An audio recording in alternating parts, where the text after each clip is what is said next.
Welcome to Paint Ed. PCA provides painting contractors with connections they need to grow their business. To find out more and to become a member, visit pcapainted.org. Find more great content just like this on PCA Overdrive. A subscription to the platform is included with membership. For all you non-members out there, sign up for a free trial. PCA Overdrive is available on the App Store and Google Play.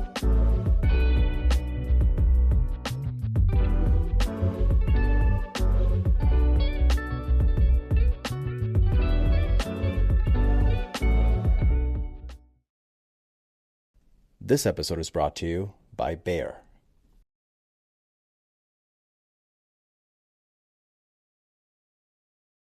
Hey everyone, welcome back to Contractor Evolution, the podcast by Breakthrough Academy. What if I told you that the labor shortage was your fault? Yes, there's demographic changes and the economy plays a bit of a role, but our industry has really missed the mark when it comes to attracting the next generation. Today's guest is the one and only Aaron Witt, founder of Build Witt and the host of Dirt Talks podcast. He's on a mission to empower the next generation of tradespeople to bridge the gap between the old guard and the next wave of talent. In this episode, you're going to learn why the construction industry is partially at fault for the lack of new skilled labor, and the employer branding mistakes that you're definitely making and what to actually do about it, and the different generational gaps that exist and how we can solve this as one workforce. If you care about the future of your team, your business, and the trade as a whole, then this one's for you. Now let's get into it with Aaron Witt. You're watching Contractor Evolution, the podcast by Breakthrough Academy, where we systemize contracting businesses for growth. Keep watching to learn how the world's top contractors scale their companies, build killer teams, and make more while working less. Mr. Aaron Witt, welcome to the show. Thanks for coming on. Thanks for having me. Excited to be here. I've looked into you. You've become quite an influencer in the dirt world. Curious, how did you even get into this space? This is it's a pretty big, massive, but I'd say relatively unknown space when it comes to these huge construction projects going on all over North America. How did you start in this? Dumb luck. I grew up the son of a lawyer in Scottsdale, Arizona, very far from anything construction related. When I was a senior in high school, I was thinking about what to do with my life. My parents gave me the gift of a blank slate, so I could just go in any direction. And as I was considering what to do with my life, a construction project popped up in my neighborhood. It was a big drainage project, big 90-ton excavator putting concrete pipe in the ground. It was just spectacular. So I'd watch it after school every day, just glued to what the heck was going on, and figured, hey, what if I just called the company and asked for a job? Because then I would be around this project, these machines all day, and I'd get paid for it. So how good is that?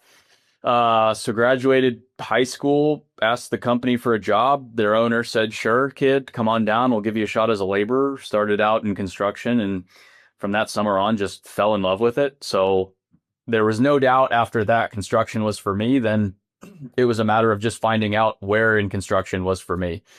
The owner of that company, he was the only guy in construction I knew. So I asked him, how do I figure this out? And he said, just go try a bunch of stuff. I signed up for engineering school and tried a bunch of stuff, worked for 5 different civil construction companies, doing all sorts of stuff in a few different states, ended up in road construction in Texas after graduating college, getting an engineering degree. And at that point, started to learn about personal brand, storytelling online, social media.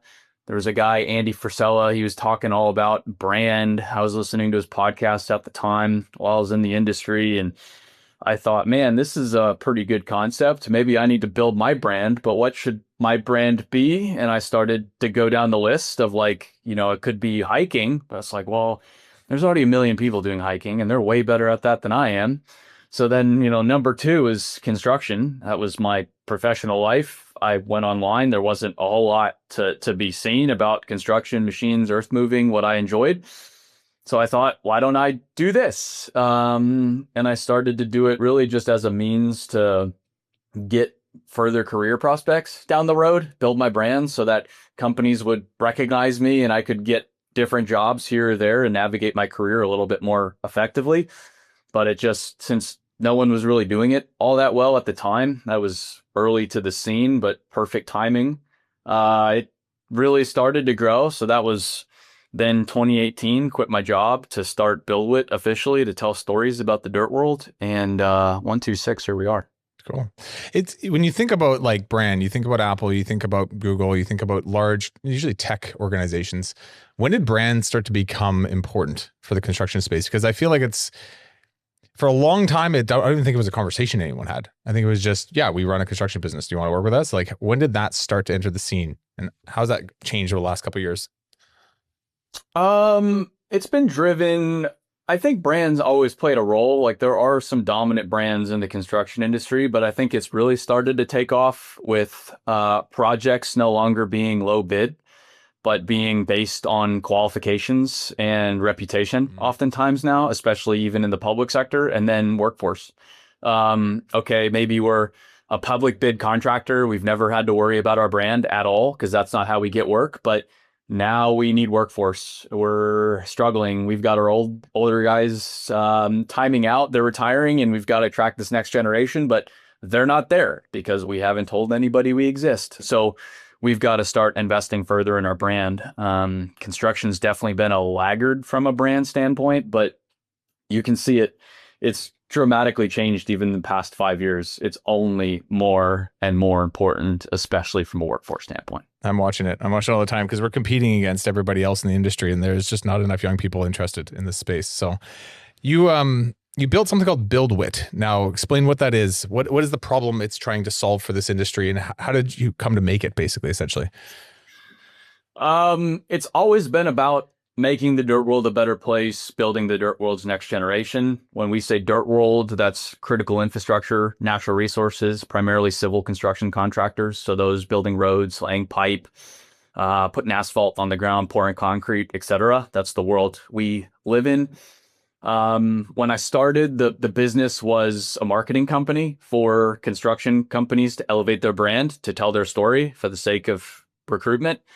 It's changed since. Nowadays, it's primarily a software company focused on training and development, building people that are new to the industry, giving them very basic skills, and then building leadership. That people new to leadership, they don't have that skill set, trying to give them that skill set and help them become just better people overall so they can be more effective for themselves, their teams, their companies.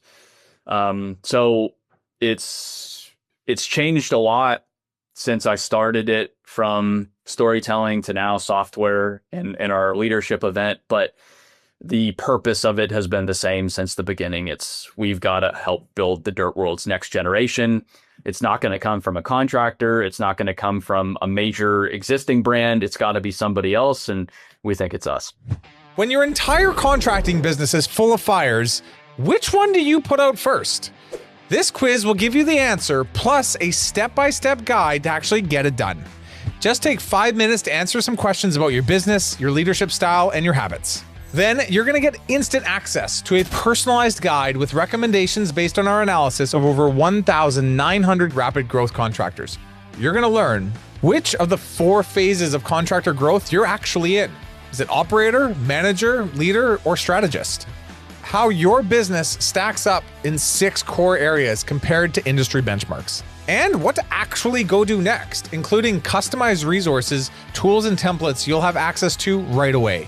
No waiting around for some email or filling out a million separate forms. If you've got big goals, but no real plan to actually get there, take 5 minutes to fill this quiz out. It'll be the quickest and highest impact thing that you'll do for your business all day, I promise. So, of all the companies you work with, and I imagine over the years you've been doing this, like what are the patterns that are going on that are just causing us to miss on our ability to find and attract good young people? Because it seems like a problem that's only getting worse with time, and it's maybe because the industry is getting busier and busier. But what are you seeing with all your clients, with all the members, with all the users that are on your software? What's happening? Why are we screwing this up so often? I'm in a unique position. I get to see more of the construction industry than most people. I travel full time. I go to 30 plus US states every year. I go worldwide now. I've been to, just this year, Europe, Canada, Japan, Australia, multiple times, Indonesia.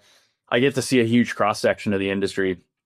And when it comes to recruitment, you can see all the ads and the rhetoric that's all about how great the trades are, how good construction is. Oh, you get to build stuff and you get to work around cool stuff and pride in work, and oh, you get to make so much money. You don't need to go to college. You can make so much money here. And a lot of that is true. And contractors right now are making more money than ever. The people building the work aren't, but contractors are. And so the industry has more work than ever before, ever. And yet people don't seem happy about it. Everybody seems uncertain. And you go to a job site and you just, if you go to pick your construction project, and this isn't me ragging on the construction industry. I am the #1 fan of the construction industry. It's just an observation. If you look around and you ask yourself, how does everybody look? What are their expressions? Are they well rested?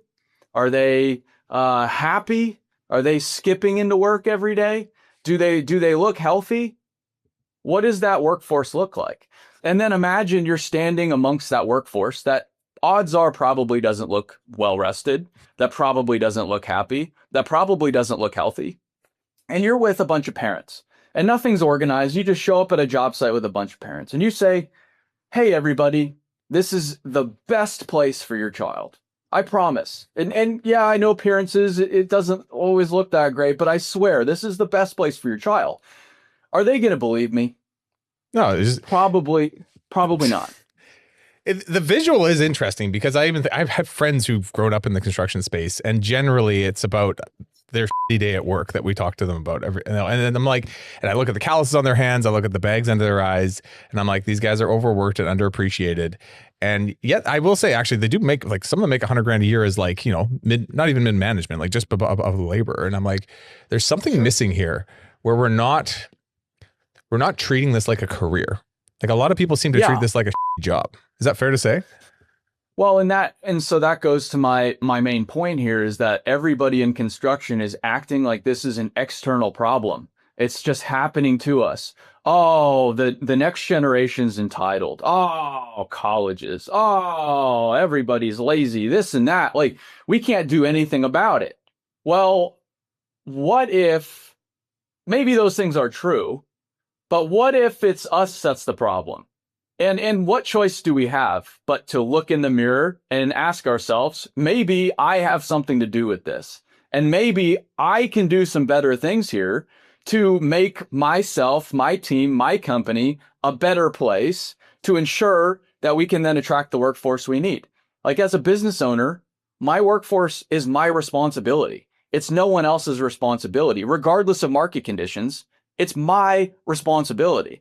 And so I've started to then think about this. It's like, well, who's more entitled here? Is it the next generation that wants a better lifestyle because they've been raised by their parents who have oftentimes said, don't do what I've done, or they've seen their parents do stuff that they want nothing to do with? Or is it the employers thinking they deserve the workforce because they offer a paycheck and they offer benefits that oftentimes aren't even that great? Well, to me, it's like, I think the industry is more entitled here.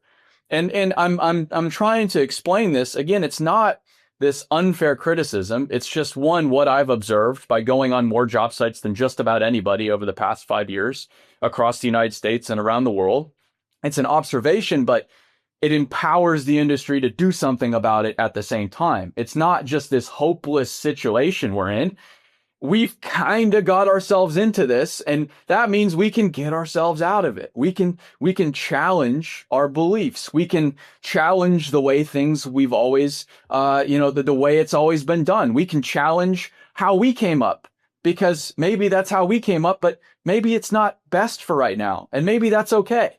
So, and this is the most important point here, is this is what the best contractors are doing. Mm-hmm. This is what those that are winning, that aren't really struggling for workforce right now, that are more and more profitable every year, that are more productive, that are building the best work out there, are doing. They're not playing the victim card. They're saying, cool, all right, world's changed. What do we got to do to change with it? And let's get on with it. Because this is way too important to mess around with and to whine about. This is like the fabric of society that we're dealing with here. It's way bigger than me. It's bigger than my company. It's bigger than my community. It's like the whole future of the country, of humanity, my children. It sounds dramatic, but it's like, how successful will your child be if they can't go to a house every night, if they can't flush the toilet, if they can't drive to work? And we take those things for granted, but no, it's hard work. It's hardworking companies and people that make that happen. And if they can't keep making that happen, society stops. What are the things? So you look at the company you work with right now, let's say from maybe even a couple of years ago when you first started with them to today. What is the work that you're doing? If we were to break it down to a couple of key areas that our listeners could take and be like, okay, these are the areas I have to be better. When it comes to brand, when it comes to recruitment, when it comes to training, like what are you really narrowed in on with your clients, and what is actually changing for them that's getting the results? It's really simple stuff that's not all that common. Everybody knows it. I speak a lot, and I say, everybody, guys, I'm not here to tell you anything you don't already know. This is all very basic information, but again, I can tell you that I don't see it very often. Mm-hmm. One thing is that, again, they challenge the status quo. They ask themselves, what have we been doing that might have got us here, that no longer serves us, and let's stop doing those things. They take an extraordinary pride in the details. They have a great brand. Their job sites look very good. Everybody on the job site looks very good. Equipment looks very good. Materials are nice and tidy.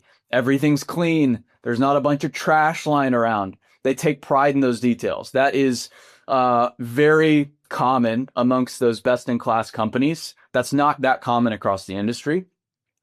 They have leaders that are present on the front line. It's those building the work that make it all happen. There's a bunch of people in the office, and sometimes the tail can wag the dog a little bit. The people in the office, the people leading the company, and it's not their fault. They get bogged down in all the nonsense that is lawyers and insurance and banking and all kinds of stuff like that. But they sometimes lose track of what actually is going on here and who drives the whole thing in the first place. It's the people out in the field. And they don't lose track of that, though. The best-in-class people, they're present with those out in the field. And I guess the final point is they actively tell their story.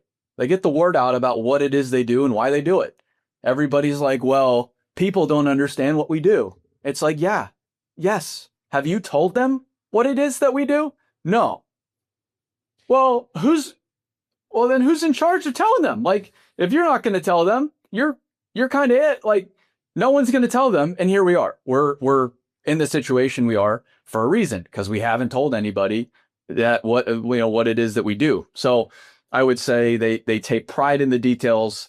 They challenge the status quo. They have leaders that are very present out in the field with the front lines, those who are building the work. And losing my train of thought here. Storytelling. And they tell their story. Thank you.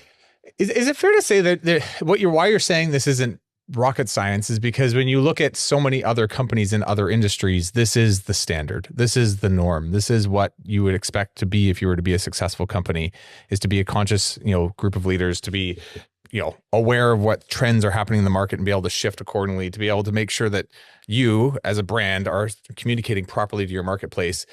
But for whatever, I think the last 10 years, things have changed actually a lot for this industry, but 10 years prior to that, nobody cared, or it didn't matter for your ability to be successful as a contractor.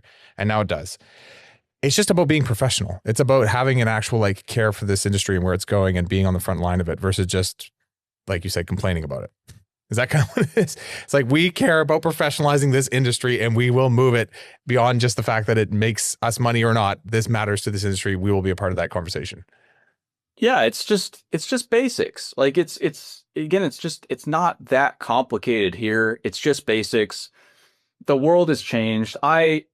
This year, I think my biggest business lesson learned this year has been accepting reality for what it is. It doesn't matter how you feel about it. It doesn't matter what you think. None of that matters. Reality just is reality. And so we can sit here and argue all day long about what we think and, oh, the world's this and that, and oh, it should be this and that. Or we can just ask ourselves, okay, how has the world changed and what do we need to do to change with it? And that's not bad. That's just called evolution. That's just called progress. That's just called what humanity's done for thousands of years. Like, we've always done it. That's how we got here.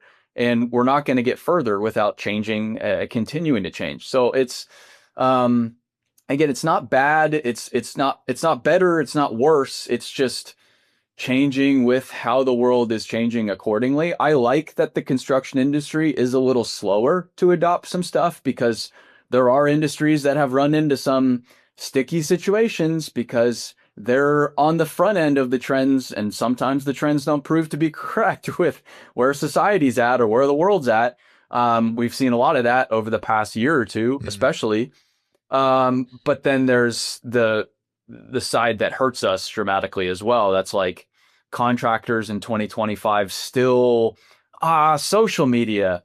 I don't know about that, man. It's like, hey, that ship has that horse is out of the barn, bro. You've got to get on board. If you want the next generation, that's where they are. I don't care how you feel about it. It just is what it is.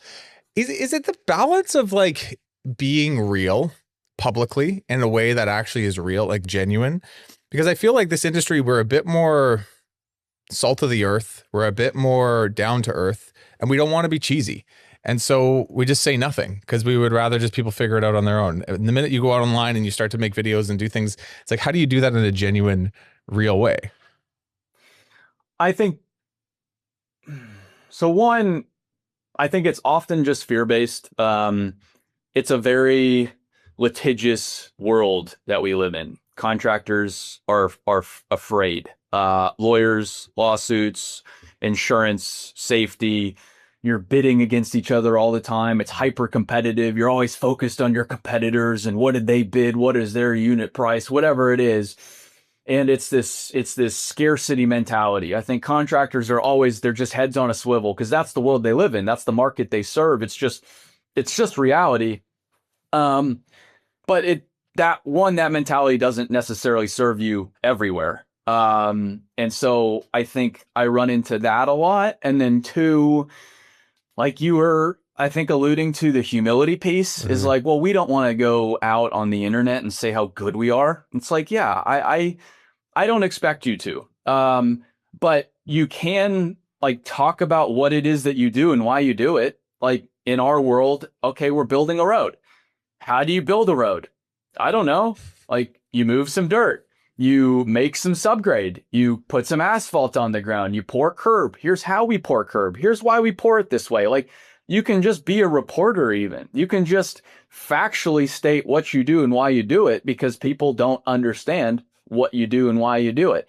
You can talk about your people and the great work that they do because they should get more credit. You can talk about your customers, the end users. There's so many things you can talk about beyond just talking about you. It doesn't have to be about you. It shouldn't be about you.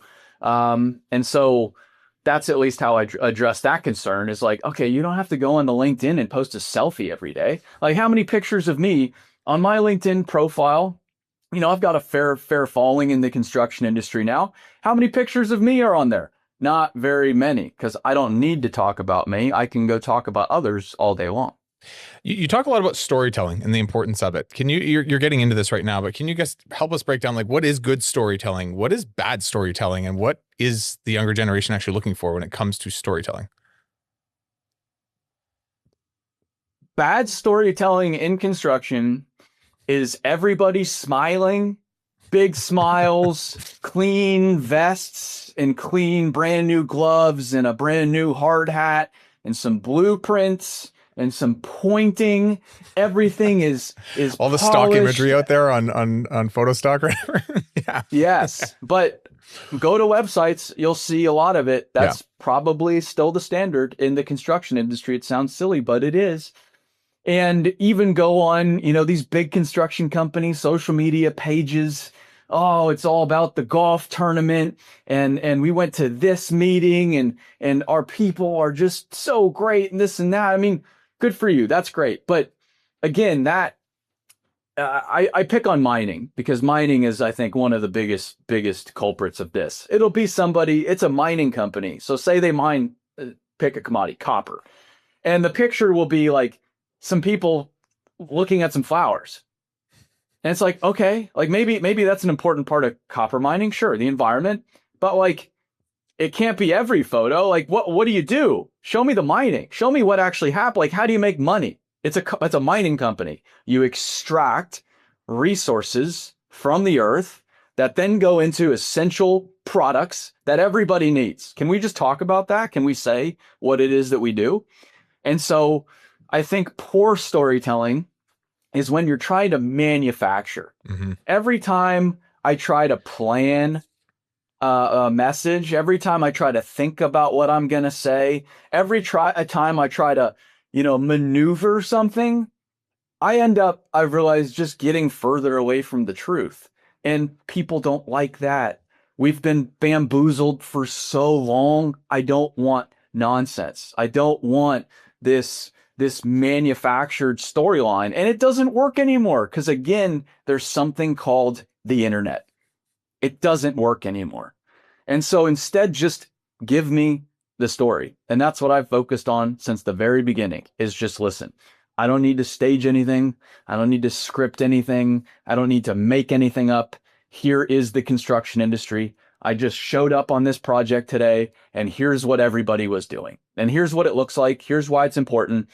That's that. Like it's not complicated. And oftentimes it's marketing people saying, no, it needs to be more complicated. And it's like, get out of here. It does not need to be more complicated.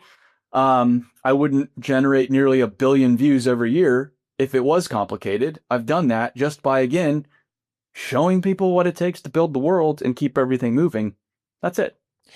I've watched some of your stuff on YouTube. It's actually pretty incredible visuals too. I will say, like, there is some sweet stuff that happens that nobody ever gets to see that you get to go capture and show the world. And I think maybe we get used to it because that's where we work every day, or, you work in the dirt world. So it's like, it's just a place to get my job done and get paid and move on. But if you can look at it for what it actually is, it's an incredible engineering feat that most of the world never has any access to seeing, that you've kind of uncovered and shown people. When you look at, and that's, I mean, just to go on that point for a moment, like that is something we, as an industry, falsely assume as well, is like, well, I build roads. Of course, everybody knows how to build a road.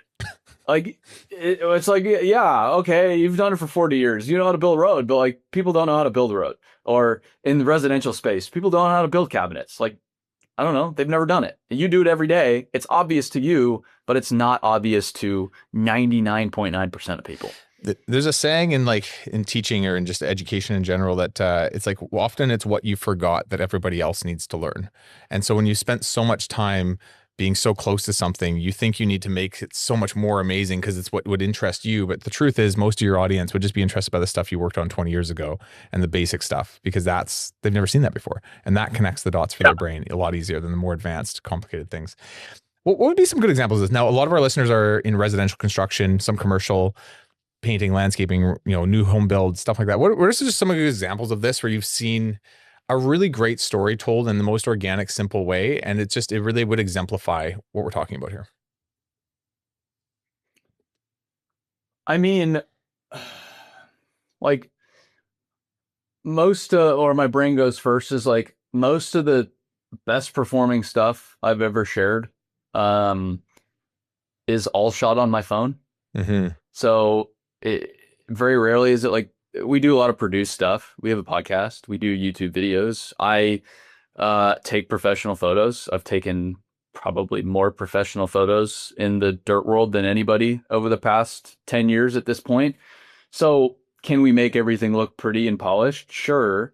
But that's, it has its place, but that's typically not what does best. And so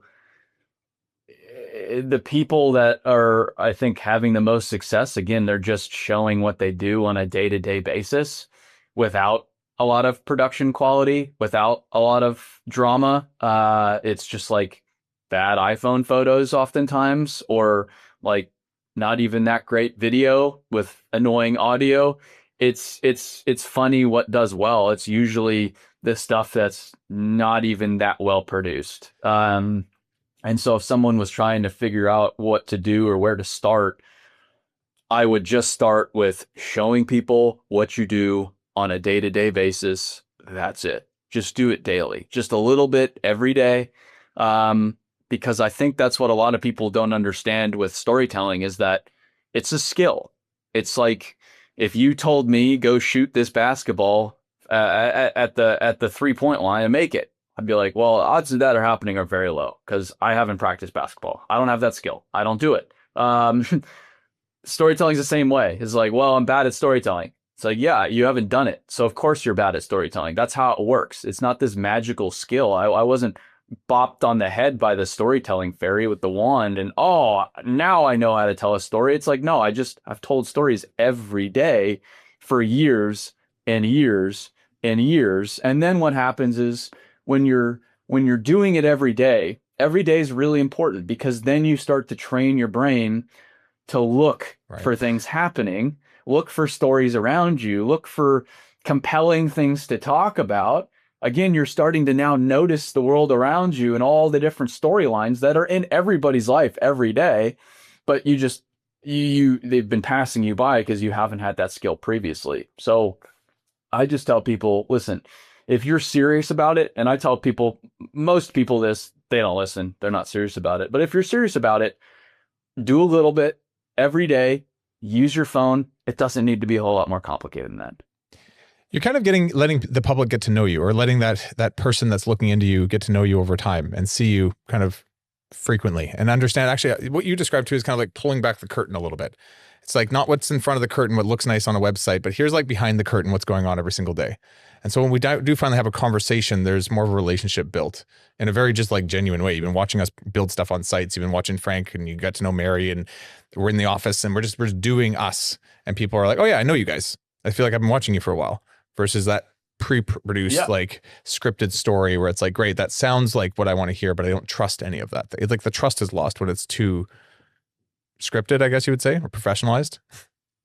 Yeah, because it's just not real, and people know that. It's really easy to tell.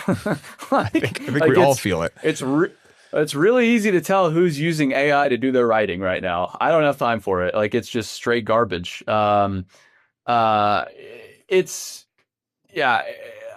Authenticity is everything.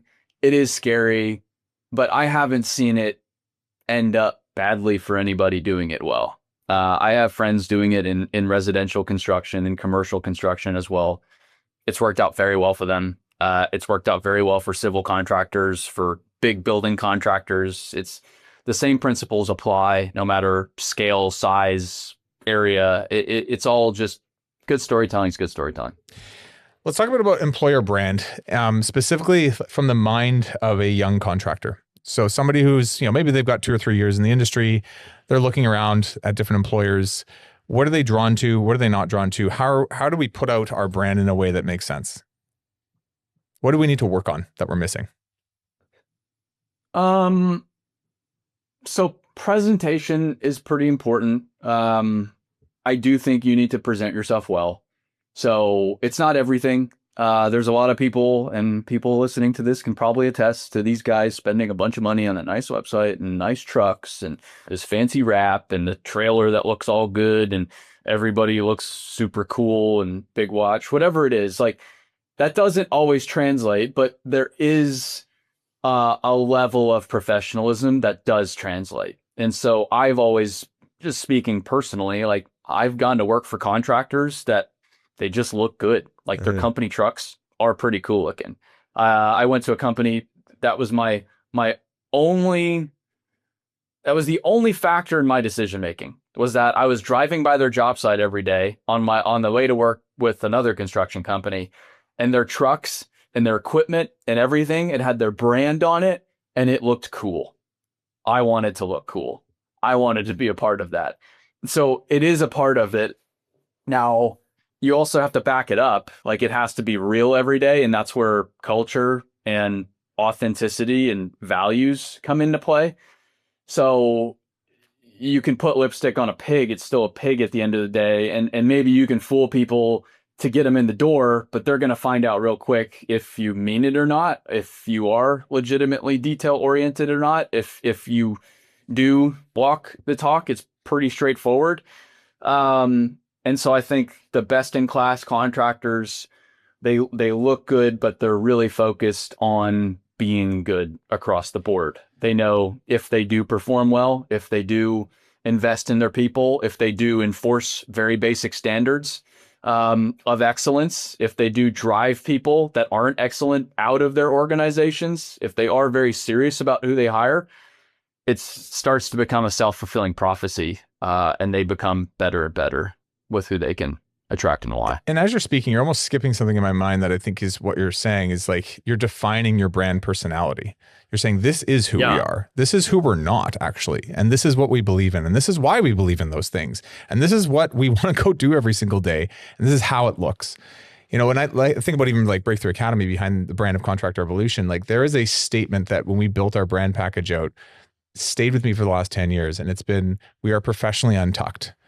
And I'm like, that is exactly what we are. Because yeah, there's a level of professionalism required to do what we do every single day, but I don't want to wear a suit and tie every day. That's not who I am as a consultant, as a director of business operations for construction. I'm a dude. I'm me. And I want to be able to bring that untucked piece. But if it's all that, well, I've also got to like work on the business and, you know, lead the way. So I need to be somewhat professional. It's like, I remember our brand person that helped us with this. They're like, Danny, your guys are professionally untucked. And I was like, that is totally us. And though the way we hire, the way we look for people, the way we look, it's like we're professionally untucked. And now that leads the way in everything that we present to the marketplace. Yeah, I think that's fantastic. You defined who you are and then you've stuck with it. Defining who you are, I think, is the easier part. The sticking with it's the harder part. Mm-hmm. I've noticed most businesses don't, because it's hard to enforce a standard. Those are the really hard decisions you have to make. Sometimes it's a top performer even that's just not meeting the standard that you've got to get rid of, because the standard is the standard. No one's above it.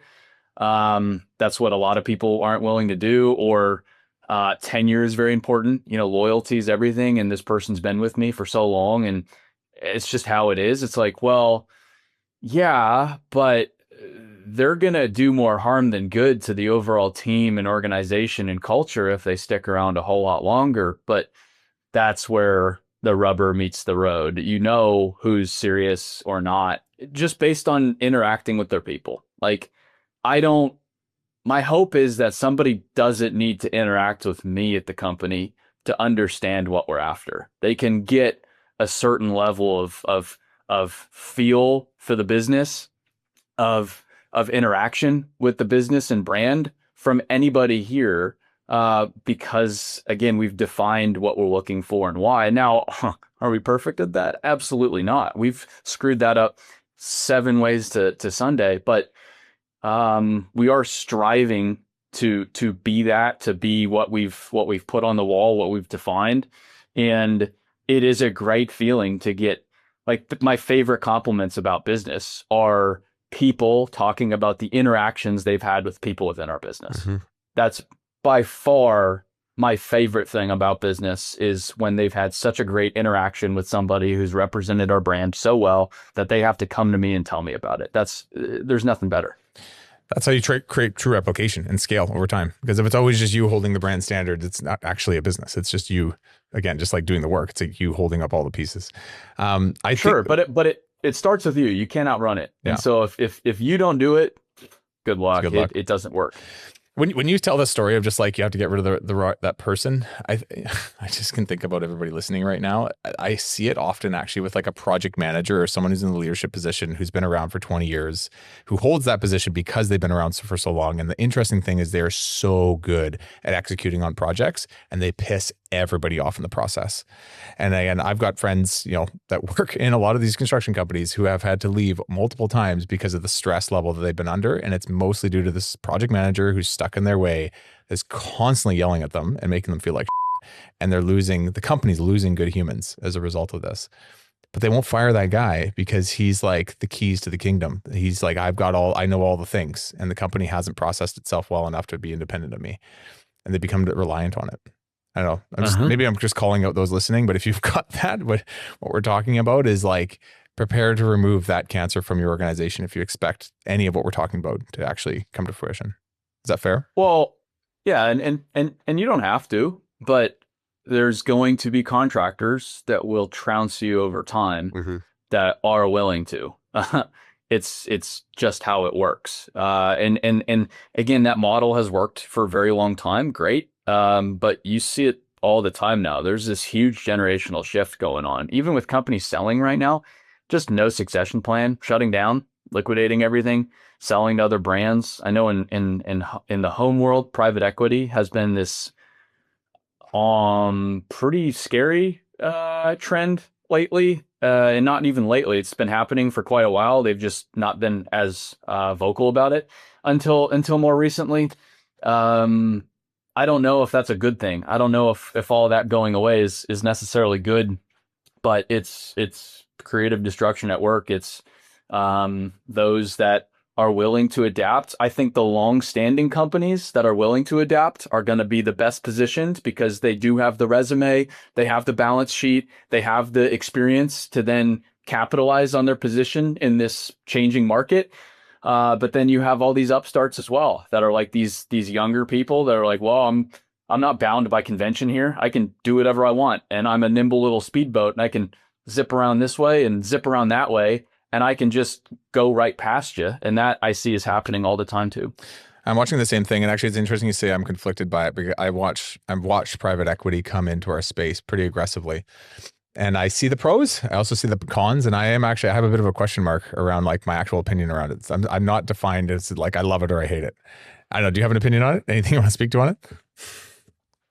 I'm not the biggest fan because in civil construction, I'm not going to speak about home building. I'm not going to act like I understand residential, but it's starting to happen a little bit in civil construction. My opinion is, does that firm really? What's their number one priority? Mm-hmm. Is their priority the quality of infrastructure in America and the well-being of the people building the infrastructure? Or is the priority X return investment in X years? The priority is X return investment in X years. They're upfront about it. It's just like, this is our business. This is how it works. And that's great. Like, good for them. Okay, congratulations. You go make money. But building stuff's not a world in which we should play with just generating returns, because then we get worse infrastructure for more money, which then degrades society, which then degrades countries, which then degrades like the whole future. And to me, that's not something we should be playing with or can afford to play with. So that's why it makes me pretty uneasy. You're talking about something, I think I call it like Walmartizing the industry. Like, you think about when me and you grew up, I remember when there was corner stores and mom and pop shop grocery stores, and it's all gone now. And Walmart is the word I'm using, but it's like everything has become Walmartized, which to the consumer is like a cheaper, faster way to gain a result. But for products and food and clothing and things that we buy every day, the quality is not there anymore. We just buy the cheapest thing, the fastest price, and like value is, or not value. Our ability to have something that's not just a big, huge, faceless corporation is almost gone when it comes to going and shopping. Yeah. I mean, if you look at infrastructure in the United States or Canada, it's not great. Yeah. I'm not impressed. It's actually pretty terrible in most places. And the more I travel abroad, the more upset I am, because it's like, why don't we have the best infrastructure in the world here on this continent in North America? We have every thing we need to make it happen, but it's just not that way. It's just not a priority. I go to, I mean, you can go down the list of every country I've been to this year. It's better than, and then I come back to something that's just so subpar. And it's frightening to me, because infrastructure, again, is like, it's like a leading indicator.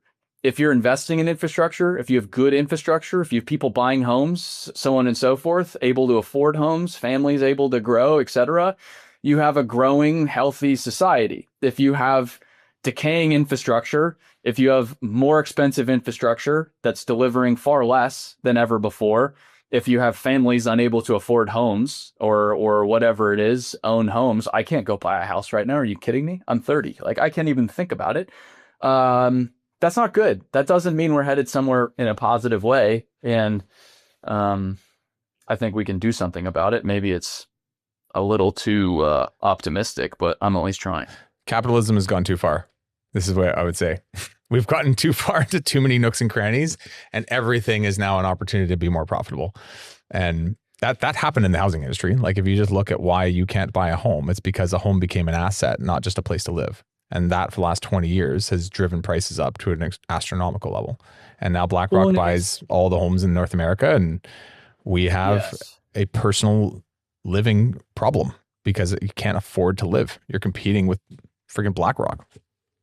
No, you're competing with these faceless corporations that pay cash for everything. It's like, well, I can't pay cash for this house. Are you kidding me? It's not like, and it's not necessarily, I don't think it's necessarily capitalism always. I think it is the drive for more and more and more, but everything has just mutated so far. There's this regulatory capture. There's like, the whole game's been rigged. In a way, like in favor of a few companies making a bunch of money. And so it's just so rigged that I go to infrastructure. I can't talk about home building as much. Infrastructure. So we, in the United States, they just passed a $1 trillion spending infrastructure bill a few years ago, 4 years ago, 5 years ago, I think 2021, maybe $1 trillion. We built the United States interstate system between the 50s and 60s for an inflation adjusted about $500 billion. So we just passed an infrastructure bill that was twice what the United States interstate system was. One of the finest achievements in infrastructure, and largely is what has created the modern United States as we know it in the modern economy, because it allowed us to move goods and services around a lot easier beyond just rail and ships. So you would expect $1 trillion to like dramatically change the quality of life in America. Mm-hmm. And we're quite a few years in at this point. So like there should be something happening.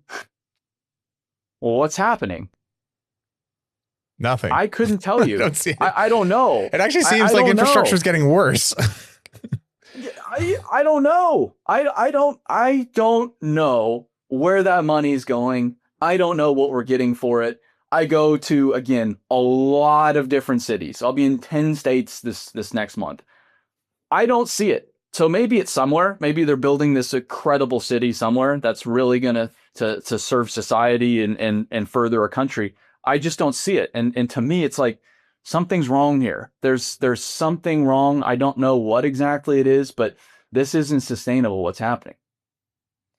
Well, Aaron, I mean, to be frank, I think, and I don't know either, but I think my opinion anyways on this is that there is more money at the top than there has ever been, and the degradation of the middle class is happening right before our eyes. And there are those who own the machine and those who are subject to it. And, this podcast has gotten way off from what we started, but I think there's a conversation in this, which is, I think the middle class is being very intentionally rooted out, and there's money to the top and everybody else. Yeah. You can comment on this if you want. I think that's it. Like, and I would argue there's not really a middle class anymore. Yeah.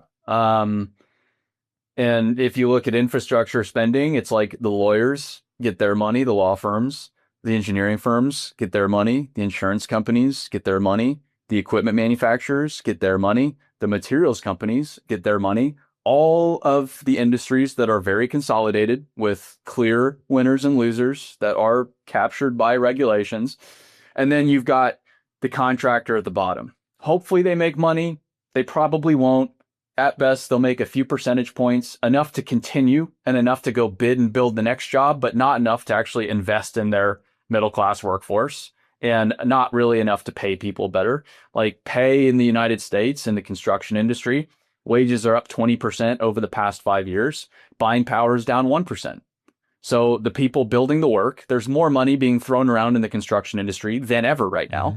And you'd think that, well, the people building the work should be seeing some of that, and they are, but financially speaking, they're worse off than they are today. They're worse off than they were 5 years ago. Yeah, the cost of living has gone up dramatically compared to what my raise or increase has gone. What like, let's talk about this from the perspective of those who have been in the industry for many years. Let's say they're 50, 60 years old at this point.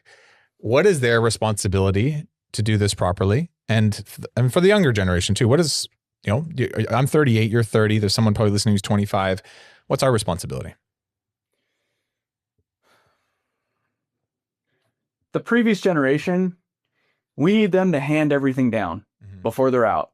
Like, I hope their goal is to leave the industry in a better place than they found it, or at least try to, at least like teach people around them, at least just give, like pull everything out of their head and at least throw it somewhere, leave it here, because if they run off and go retire, and I get it, they've earned it, they're exhausted, they want to go retire, but if they go run off and take it with them, it's gone forever.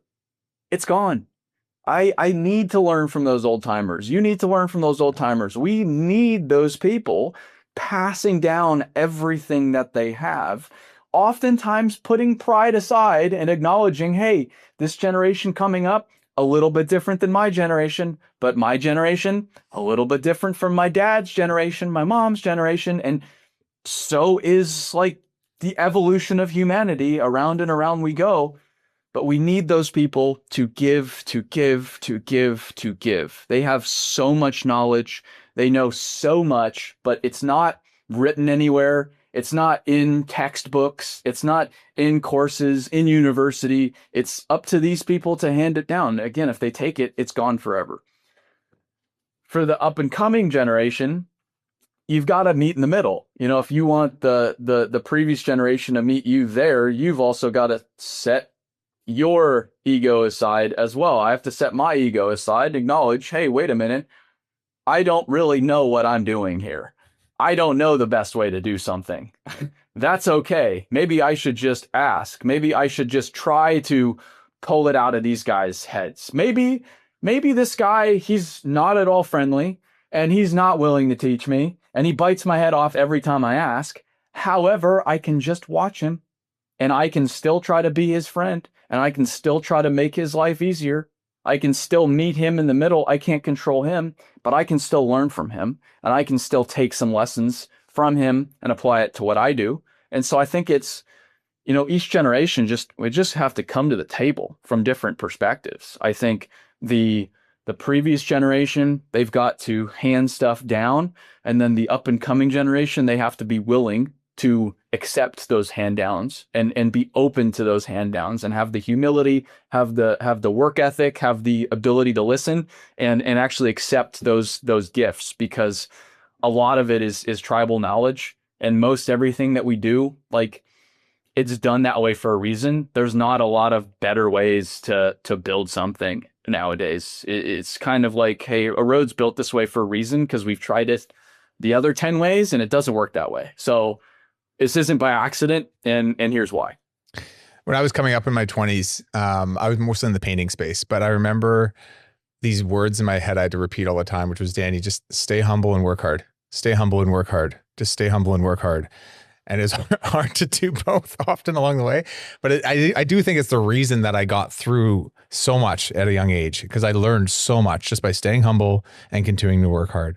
So if there's any young people listening, I mean, that's kind of what you've been saying the last little bit for the younger generation. It's just like, if those words mean something to you, I encourage you to listen and do that. It'll make you stand out from 90% of the young people out there. They don't want to stay humble and they don't want to work hard.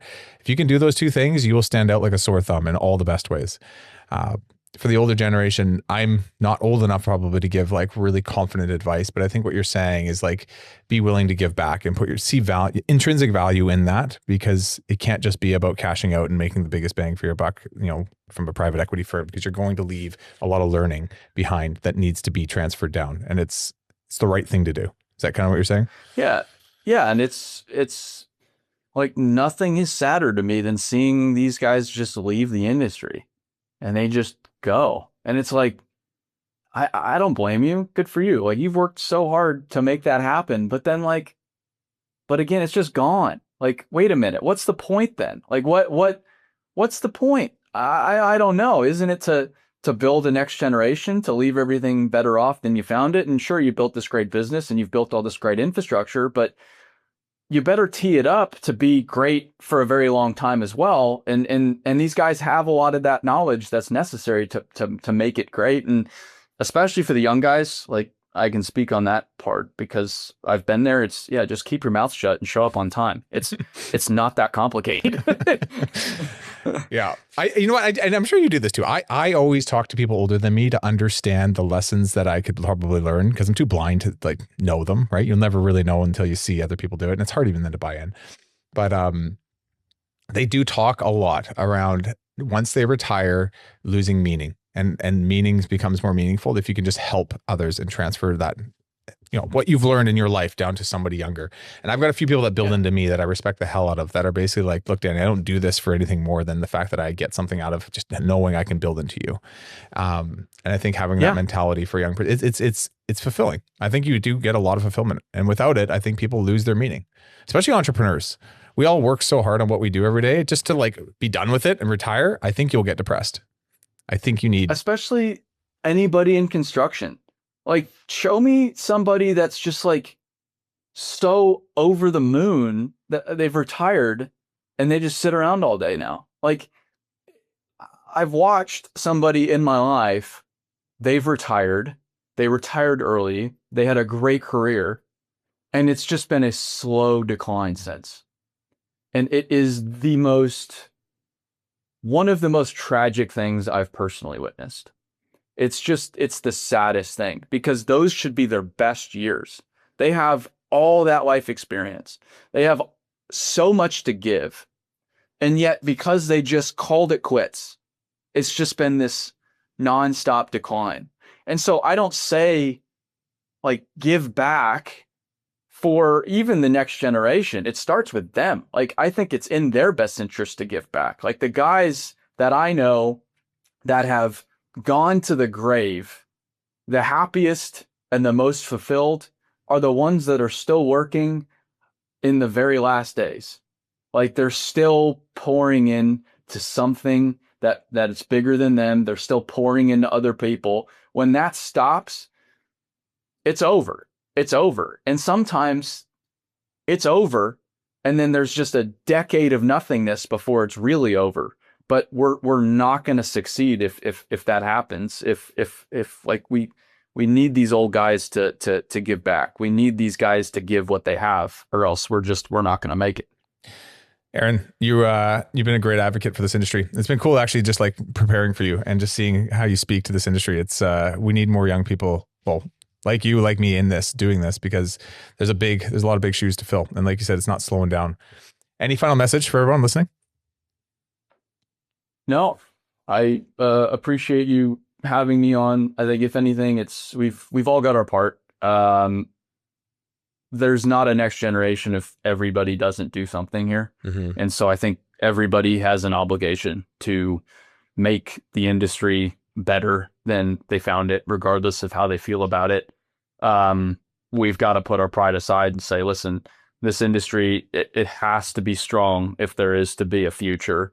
And everybody here has a role to play in it. Big, small, there's a role to play for everybody. Yeah, we didn't even talk about this today. I'll be back on to talk about it, but like with the role of AI in what will become the replacement of many jobs, I feel like this industry will be one of the last remaining places to work and have a pretty like meaningful job. And I think for that reason, even on top of that, like we need to protect what we have here. And I don't think we do. Fast. So anyway, it's good. If people want to follow you, if they want to find you, how do they reach out? It's just my name everywhere. Aaron, Aaron, Witt, Witt, and you'll find me. Awesome, Aaron. Okay. Thank you for your time. I'll talk to you later. Thank you. Thanks so much for watching. If you thought today's episode was awesome, it probably means you should subscribe. You're going to get more Contractor Evolution episodes in your feed, and I'll see you next week.